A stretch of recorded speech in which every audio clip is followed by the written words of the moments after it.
And the big question is, was Ballas right?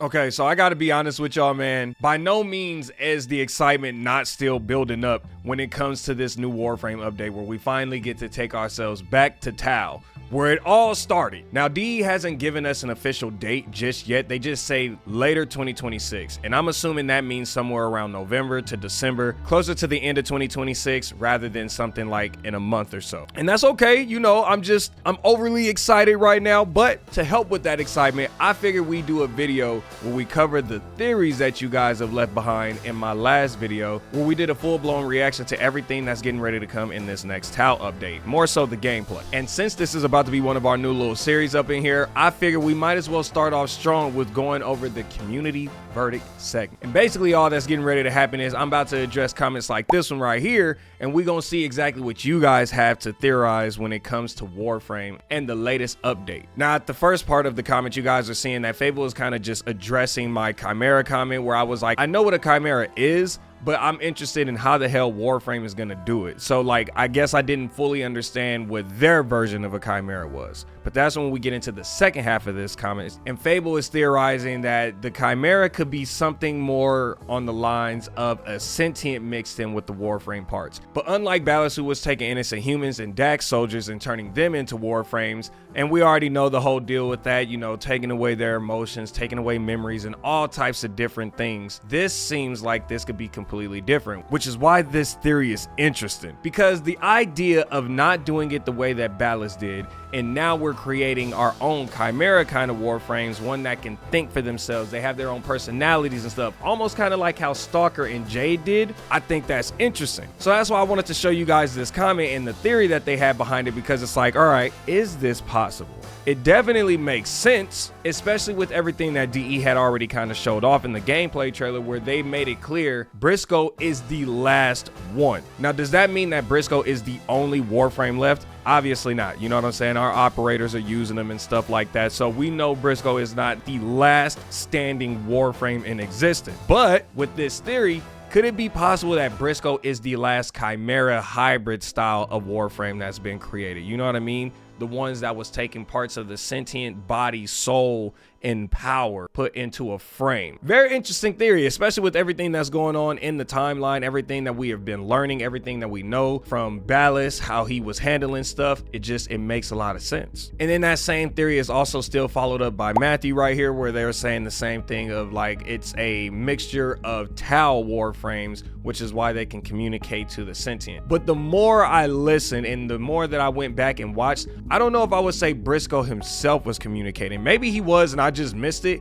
but I don't think he was able to communicate just yet. Like, they're still trying to get it to where Brysko is finding his voice so that he can communicate. Because right now, everything is just in his mind and it's just thoughts that he has. But the fact that Brysko is able to think is already a huge context clue, in my opinion. Now, after I had read these comments, I started to think to myself, if this is a hybrid of a Warframe used by Warframe parts and maybe sentient, all of that still derives from Ballas, which gets me into the next sector where we calling this the Ballas fact. And the big question is, was Ballas right? That's an obvious hell no from me, dog. Ballas is the issue. Ballas is just the scum of, like, there is no villain worse than Ballas right now in my mind. There are some pretty damn bad ones out there. Let me say, there are some real bad villains. Ballas is really making a strong argument as to why he should be the worst. Because again, a lot of this came from greed, his toxic personality traits, and even then him trying to justify a lot of it for the love of his life that he was trying to get back. And this all starts from the old war where Ballas just outright turned on his own.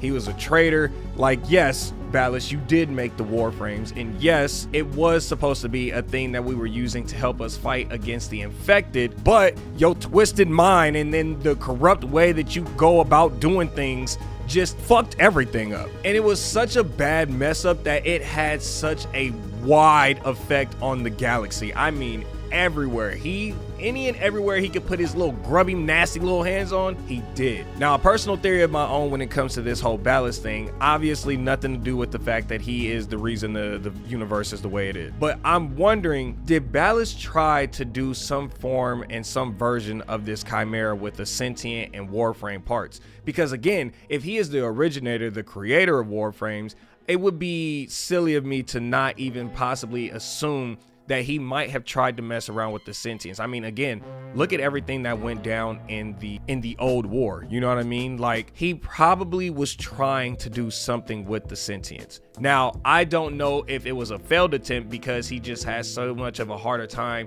separating the two, and at some point he probably looked at it as, this is a failed attempt. What I need is mindless soldiers that will do exactly what I tell them to do without any kind of backtalk or any free will, because that's not what I'm searching for. So it makes me think maybe Ballas did attempt this and viewed it as a failure because the Warframes weren't operating the way he wanted them to, which again definitely feeds into what he was trying to do, because then we get to the new war and we see that he's just brainwashing everybody and he needs them to function and operate on whatever I say goes. But again, the main point of it is, was Ballas right? And again, y'all, I don't think so. You know that I hate Ballas. He is the worst person ever. And do I think that death was good enough?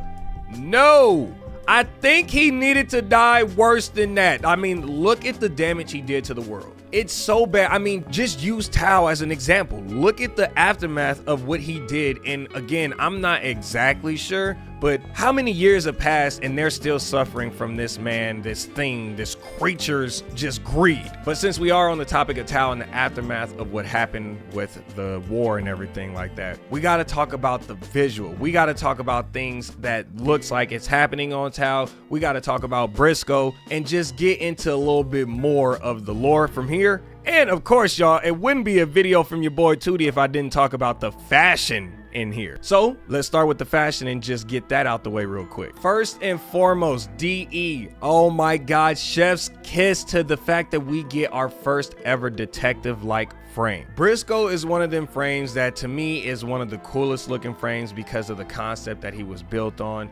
This detective, old school kind of vibe where it's like he's got the hat and everything, the trench coat, the way he's postured, the look, and even the tone and the sound of his voice. Even though it's all in his head right now, everything just sounds like this old school kind of detective, and I'm all for it. That's something that I love. Now, all while I was admiring Brysko's look and his designs and everything like that, obviously DE did show off a little bit more of the abilities.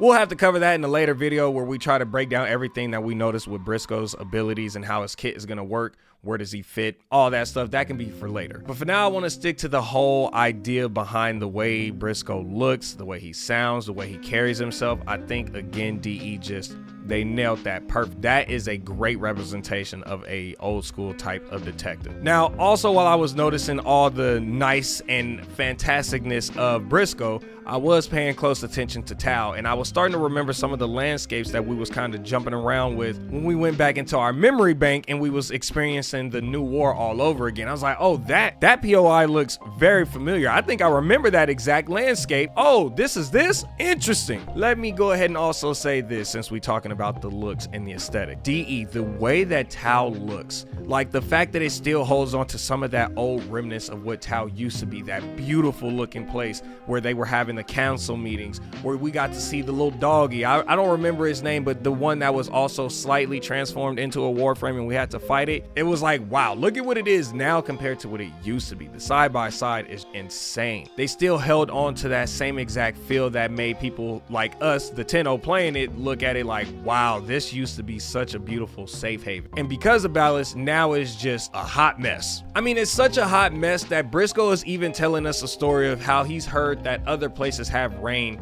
that cleanses the land and it cleans everything up, but the rain there doesn't do that. It just corrupts the sentience. It makes them all crazy and messes with their brain, and it's just so many horrible things. Again, the aftermath of Ballas, you bastard. But we quickly see DE flips it, and like in a lot of other places where it was such horrible destruction and chaos, that's the slum. And there are people living higher up and a lot better and healthier lives than the people at the bottom. So I think honestly DE has done an incredible job when it comes to that, because even in the map, in the landscape, in the way that the environment looks, that's all telling a story within itself. But we got to get back into the theories of this video, which is Brysko part sentient? Now, something that kind of also gives that vibe of he might be part sentient is his love interest. When you guys see he walks into this like casino kind of place, he's walking around and you see this giant sentient woman who, mind you, is singing beautifully. We see that she calls Brysko over. He walks over there to her and she just starts to communicate with him. Now, at first when I watched this, I was like, well, he's definitely not communicating back to her because he's, again, thinking these thoughts. But she said something that was a little off-putting, where she basically was saying he's trying to save all his luck for later on. Now, how would she know that for sure unless he was able to communicate with her, right? There must be some form, some way that he is kind of communicating with the sentients. I'm not exactly sure because he's not able to vocally, but they get the gist of him in a way. Maybe it's just, I don't know, maybe it's the aura and the energy he's giving off that's letting them know, but it does kind of feel like there is some bit of communication in there. I don't know how the communicating part is working, but it is interesting to see that he is to some extent maybe possibly communicating. And then we get a reveal of all reveals and we see Adis. Initially my thought process with Adis was that giant sentient in there, that's gotta be Adis, because it was almost like having a flashback slash memories and you're in your own head and you're thinking of a lot of these things, and immediately once the sentient opens its eyes, we see it come out of that, and now they're looking at us as Brysko. Now, I did see some people theorize like maybe Adis is Brysko. Maybe somehow we were able to save Adis and transport part of Adis into Brysko. I don't know. I'm not exactly sure. So to me, that's where I'm like, I don't know. And especially since Brysko doesn't seem to have any real recollections of like that Adis life and everything before that, I'm not exactly sure. I think, and I'm theorizing, that the giant sentient that we kind of are approaching, the one that no longer wants anything to do with Warframes, is Adis. Because where did this hate and rejection of Warframes and any and everything else come from? I theorize it has to be Adis, because just look at what happened to the world. Look at what happened to Tau. Everyone was turning on everyone. And again, back to ballas, just caused so much harm. That's my theory on it. I think the giant sentient is Adis, and Brysko is probably another sentient that didn't lose faith and didn't fully and completely give up on humanity and all the other Warframe. But that is gonna do it for our first ever theories video. And if you guys actually enjoyed this and you want more just like this, let's just hit the goal of hitting 150 likes on this video. We'll go over more theories. I'll give you guys more of my thoughts and my ideas on what's going on and what could be going on, and include even more things from the void itself. And maybe then we can make a more sense of everything that's going on. So until then, man, I look forward to seeing you guys in the next video. You make sure you stay up, stay safe, and stay blessed out there. And as always, Gojo Clan. Peace and air grease.